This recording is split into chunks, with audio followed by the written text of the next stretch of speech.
जय श्री राधे कृष्णा। आप सभी का दिन शुभ और मंगलमय हो और कान्हा जी आप सभी की मनोकामनाएं पूर्ण करें। आज आप सुनेंगे श्रीमद् भगवत गीता का महात्म्य 18 और अध्याय 18 का वर्णन। कल से आप हमारे चैनल पर आश्विन मास की कथा में श्रीमद् देवी भागवत पुराण की कथाएं सुनेंगे।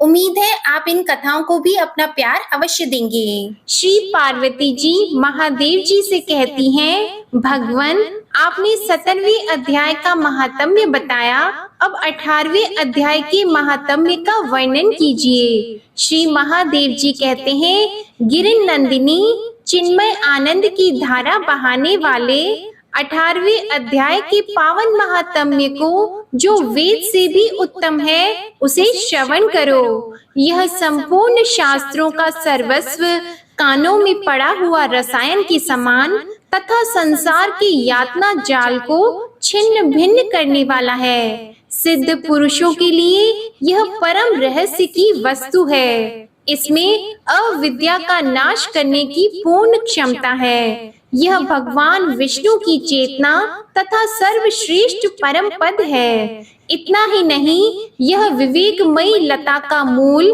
काम, क्रोध और मद को नष्ट करने वाला, इंद्र आदि देवताओं के चित्त का विश्राम मंदिर तथा सनक सनंदन आदि महायोगियों का मनोरंजन करने वाला है। इसके पाठ मात्र से यमदूतों की गर्जना बंद हो जाती है। पार्वती, इससे बढ़कर कोई ऐसा रहस्यमय उपदेश नहीं है जो संतप्त मानवों के त्रिविध ताप को हरने वाला और बड़े बड़े पातकों का नाश करने वाला हो। 18वें अध्याय का लोकोत्तर महात्म्य है।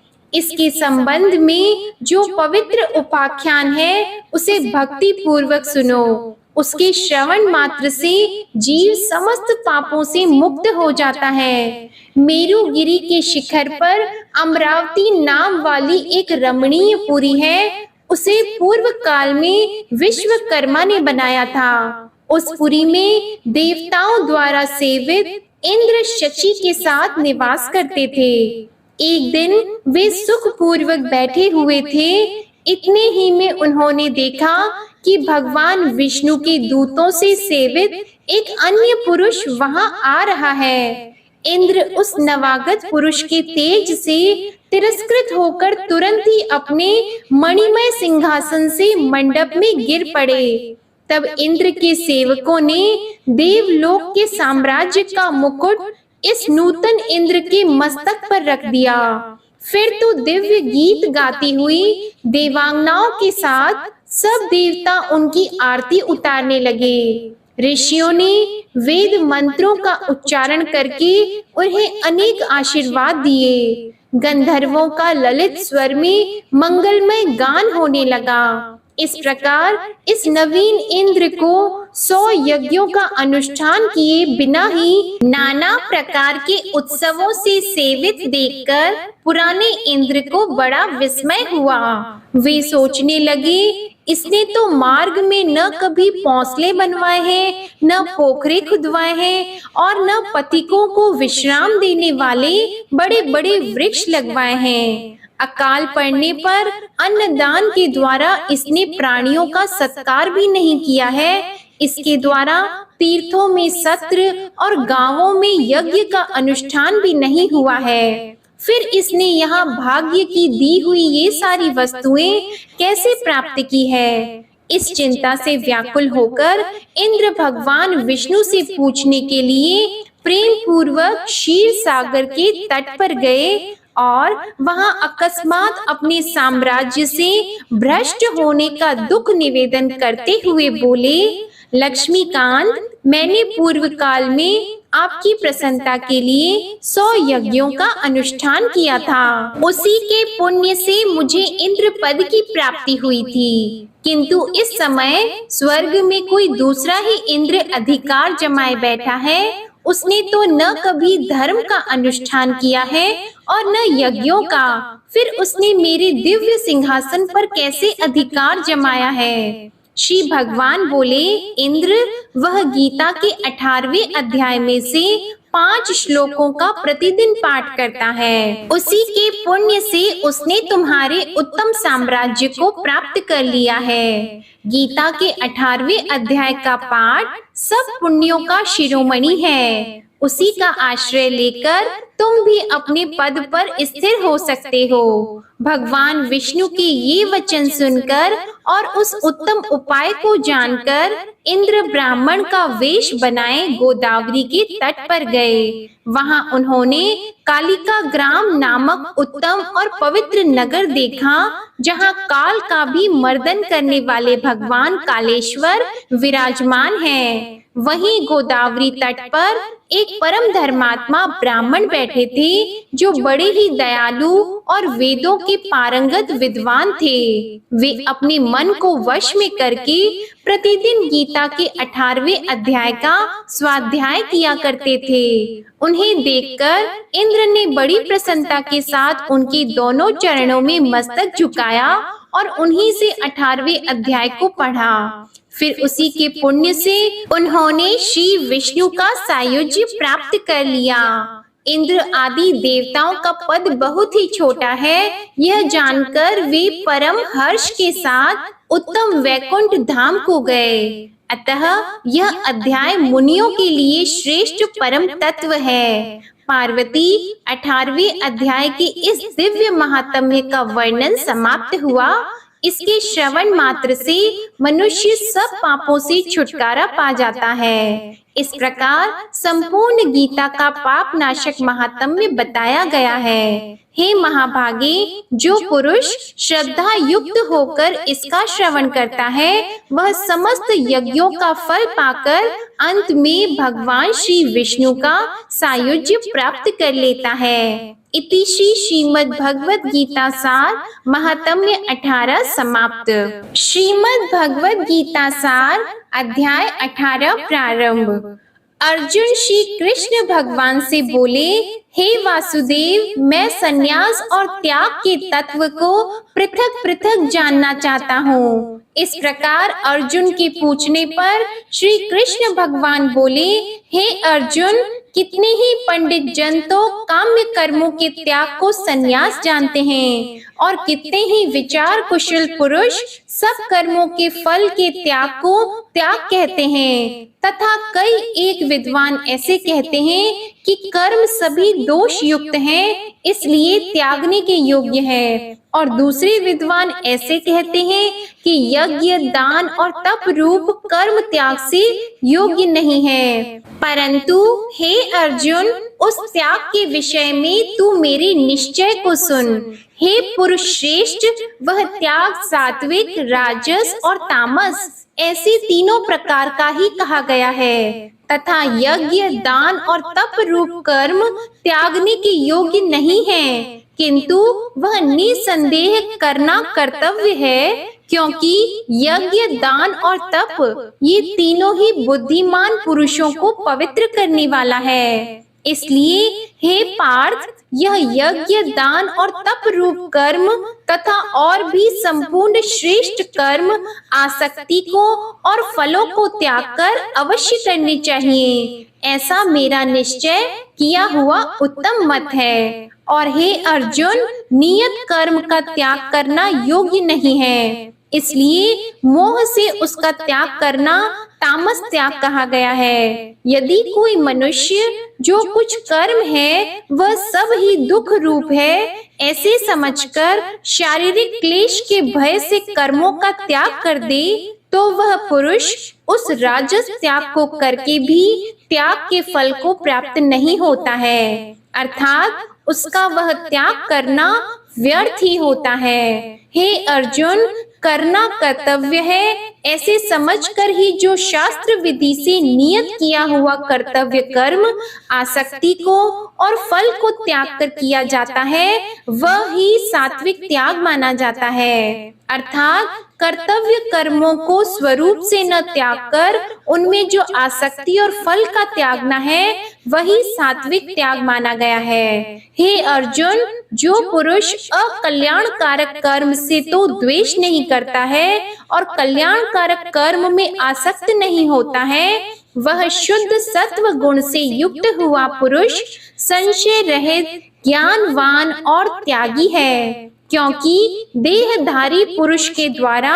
संपूर्णता से सब कर्म त्यागे जाने को शक्य नहीं है। इससे जो पुरुष कर्मों के फल का त्यागी है वही त्यागी है ऐसा कहा जाता है। सकामी पुरुषों के कर्म का ही अच्छा, बुरा और मिला हुआ ऐसे 3 प्रकार का फल मरने के पश्चात भी होता है, और त्यागी पुरुषों के कर्मों का फल किसी काल में भी नहीं होता, क्योंकि उनके द्वारा होने वाला कर्म वास्तव में कर्म है ही नहीं। हे महाबाहो, संपूर्ण कर्मों की सिद्धि के लिए अर्थात संपूर्ण कर्मों के सिद्ध होने में यह 5 हेतु सांख्य सिद्धांत में कहे गए हैं, उनको तू मेरे से भली प्रकार जान। हे अर्जुन, इस विषय में आधार और कर्ता तथा न्यारे न्यारे कारण और नाना प्रकार की न्यारी न्यारी चेष्टा एवं वैसे ही 5वां हेतु दैव कहा गया है, क्योंकि मनुष्य मन, वाणी और शरीर से शास्त्र के अनुसार अथवा विपरीत भी जो कुछ कर्म आरंभ करता है उसके यह 5 ही कारण है। परंतु ऐसा होने पर भी जो पुरुष अशुद्ध बुद्धि होने के कारण उस विषय में केवल शुद्ध स्वरूप आत्मा को कर्ता देखता है, वह मलिन बुद्धि वाला अज्ञानी यथार्थ नहीं देखता है।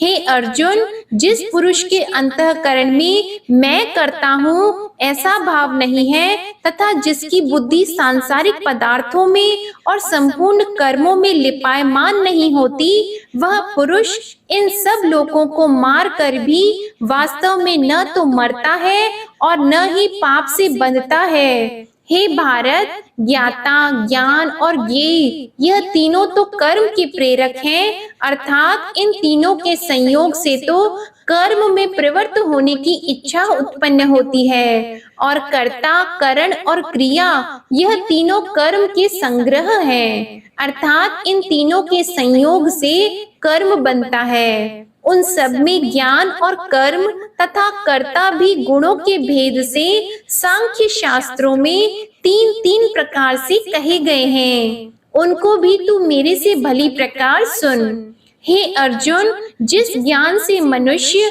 पृथक पृथक सब भूतों में एक अविनाशी परमात्मा भाव को विभाग रहित समभाव से स्थित देखता है, उस ज्ञान को तो तू सात्विक जान। और जो ज्ञान अर्थात जिस ज्ञान के द्वारा मनुष्य संपूर्ण भूतों में भिन्न भिन्न प्रकार के अनेक भावों को न्यारा न्यारा करके जानता है, उस ज्ञान को तू राजस जान। और जो ज्ञान एक कार्य रूप शरीर में ही संपूर्णता के सदृश आसक्त है, अर्थात जिस विपरीत ज्ञान के द्वारा मनुष्य एक क्षण भंगुर नाशवान शरीर को ही आत्मा मानकर उसमें सर्वस्व की भांति आसक्त रहता है, तथा जो बिना युक्ति वाला तत्व अर्थ से रहित और तुच्छ है, वह ज्ञान तामस कहा गया है। हे अर्जुन, जो कर्म शास्त्र विधि से नियत किया हुआ और कर्तापन के अभिमान से रहित फल को न चाहने वाला पुरुष द्वारा बिना राग द्वेष से किया हुआ है, वह कर्म सात्विक कहा गया है। और जो कर्म बहुत परिश्रम से युक्त है तथा फल को चाहने वाले और अहंकार युक्त पुरुष द्वारा किया जाता है, वह कर्म राजस कहा गया है। तथा जो कर्म परिणाम, हानि, हिंसा और सामर्थ्य को न विचार कर केवल अज्ञान से आरंभ किया जाता है, वह कर्म तामस कहा जाता है। हे अर्जुन, जो कर्ता आसक्ति से रहित और अहंकार के वचन न बोलने वाला, धैर्य और उत्साह से युक्त, कार्य के सिद्ध होने और न होने में हर्ष, शोक आदि विकारों से रहित है, वह कर्ता तो सात्विक कहा जाता है। जो आसक्ति से युक्त कर्मों के फल को चाहने वाला और लोभी है तथा दूसरों को कष्ट देने के स्वभाव वाला, अशुद्ध आचारी और हर्ष शोक से लिपायमान है,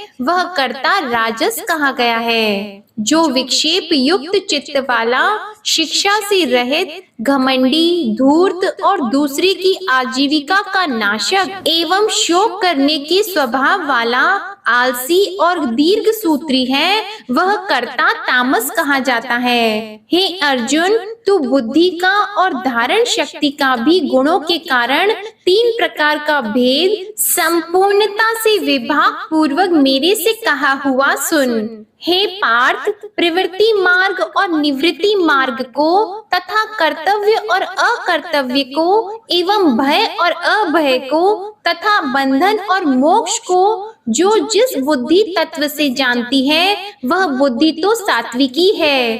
हे पार्थ, जिस बुद्धि के द्वारा मनुष्य धर्म और अधर्म को तथा कर्तव्य और अकर्तव्य को भी यथार्थ नहीं जानता है, वह बुद्धि राजसी है। और हे अर्जुन, जो तमोगुण से आवृत हुई बुद्धि अधर्म को धर्म ऐसा मानती है तथा और भी संपूर्ण अर्थों को विपरीत ही मानती है, वह बुद्धि तामसी है। हे पार्थ, ध्यान योग के द्वारा जिस अव्यभिचारिणी धारणा से मनुष्य मन, प्राण और इंद्रियों की क्रियाओं को धारण करता है, वह धारणा तो सात्विकी है। और हे पृथा पुत्र अर्जुन, फल की इच्छा वाला मनुष्य अति आसक्ति से जिस धारणा के द्वारा धर्म, अर्थ और कामों को धारण करता है, वह धारणा राजसी है। तथा हे पार्थ, दुष्ट बुद्धि वाला मनुष्य जिस धारणा के द्वारा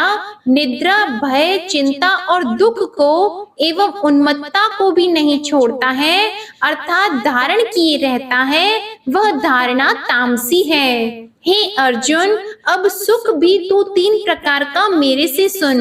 हे भरत श्रेष्ठ, जिस सुख में साधक पुरुष भजन, ध्यान और सेवा आदि के अभ्यास से रमण करता है और दुखों के अंत को प्राप्त होता है, वह सुख प्रथम साधन के आरंभ काल में यद्यपि विष के सदृश भासता है, परंतु परिणाम में अमृत के तुल्य है। इसलिए जो भगवत विषयक बुद्धि के प्रसाद से उत्पन्न हुआ सुख है, वह सात्विक कहा गया है। जो सुख विषय और इंद्रियों के संयोग से होता है, वह यद्यपि भोग काल में अमृत के सदृश भासता है, परंतु परिणाम में विष के सदृश है, इसलिए वह सुख राजस कहा गया है। तथा जो सुख भोग काल में और परिणाम में भी आत्मा को मोहने वाला, वह निद्रा, आलस्य और प्रमाद से उत्पन्न हुआ सुख तामस कहा गया है। और हे अर्जुन,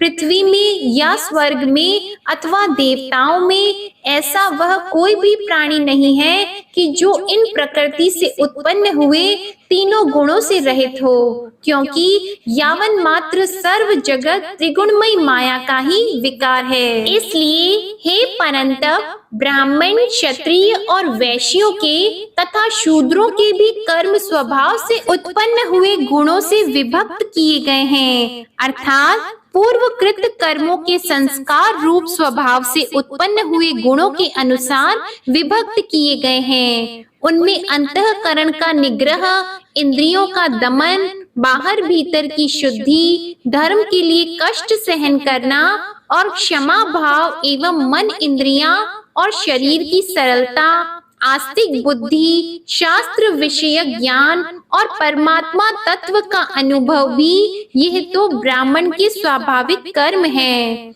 शूरवीरता, तेज, धैर्य, चतुरता और युद्ध में भी न भागने का स्वभाव एवं दान और स्वामी भाव अर्थात निस्वार्थ भाव से सबका हित सोचकर शास्त्राज्ञानुसार शासन द्वारा प्रेम के सहित पुत्र तुल्य प्रजा को पालन करने का भाव, ये सब क्षत्रिय के स्वाभाविक कर्म हैं। खेती, गोपालन और क्रय विक्रय रूप सत्य व्यवहार, ये वैश्य के स्वाभाविक कर्म है। और सब वर्णों की सेवा करना, यह शूद्र का भी स्वाभाविक कर्म है। एवं इस अपने अपने स्वाभाविक कर्म में लगा हुआ मनुष्य भगवत प्राप्ति रूप परम सिद्धि को प्राप्त होता है। परंतु जिस प्रकार से अपने स्वाभाविक कर्म में लगा हुआ मनुष्य परम सिद्धि को प्राप्त होता है, उस विधि को तू मेरे से सुन। हे अर्जुन, जिस परमात्मा से सर्वभूतों की उत्पत्ति हुई है और जिससे यह सर्व जगत व्याप्त है, उस परमेश्वर को अपने स्वाभाविक कर्म द्वारा पूजकर मनुष्य परम सिद्धि को प्राप्त होता है। इसलिए अच्छी प्रकार आचरण किए हुए दूसरे के धर्म से गुण रहित भी अपना धर्म श्रेष्ठ है, क्योंकि स्वभाव से नियत किए हुए स्वधर्म रूप कर्म को करता हुआ मनुष्य पाप को नहीं प्राप्त होता।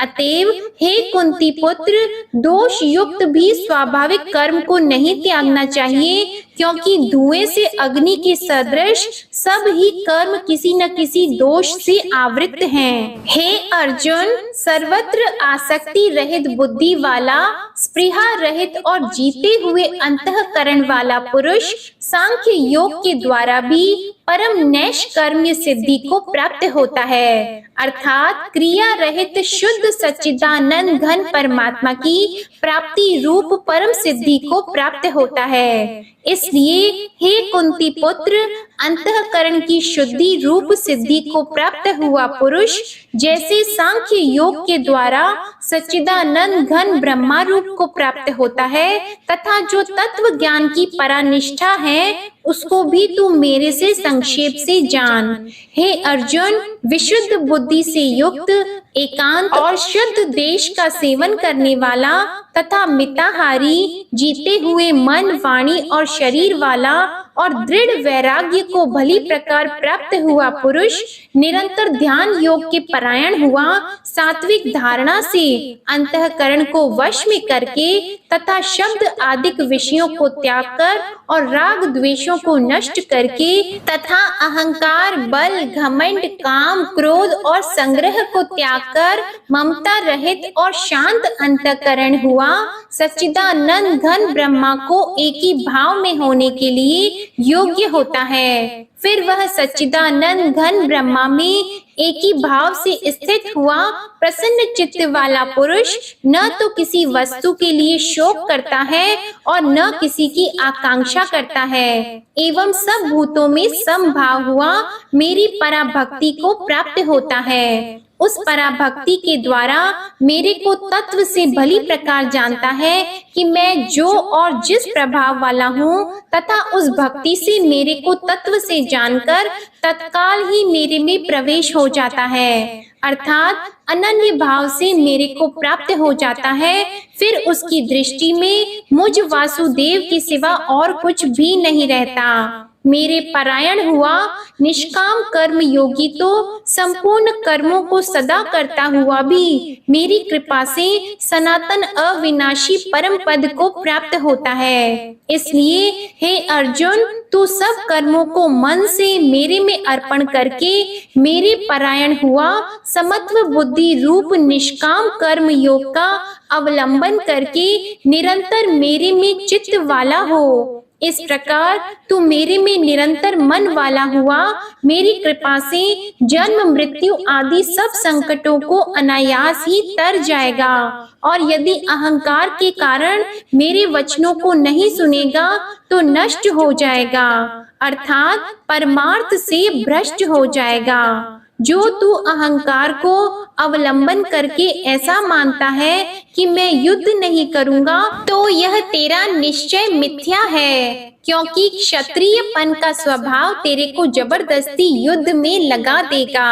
हे अर्जुन, जिस कर्म को तू मोह से नहीं करना चाहता है उसको भी अपने पूर्वकृत स्वाभाविक कर्म से बंधा हुआ परवश होकर करेगा, क्योंकि हे अर्जुन, शरीर रूप यंत्र में आरूढ़ हुए संपूर्ण प्राणियों को अंतर्यामी परमेश्वर अपनी माया से उनके कर्मों के अनुसार भ्रमाता हुआ सब भूत प्राणियों के हृदय में स्थित है। इसलिए हे भारत, सब प्रकार से उस परमेश्वर की ही अनन्य शरण को प्राप्त हो। उस परमात्मा की कृपा से ही परम शांति को और सनातन परम धाम को प्राप्त होगा। इस प्रकार यह गोपनीय से भी अति गोपनीय ज्ञान मैंने तेरे लिए कहा है। इस रहस्य युक्त ज्ञान को संपूर्णता से अच्छी प्रकार विचार करके फिर तू जैसे चाहता है वैसे ही कर, अर्थात जैसी तेरी इच्छा हो वैसा ही कर। इतना कहने पर भी अर्जुन का कोई उत्तर नहीं मिलने के कारण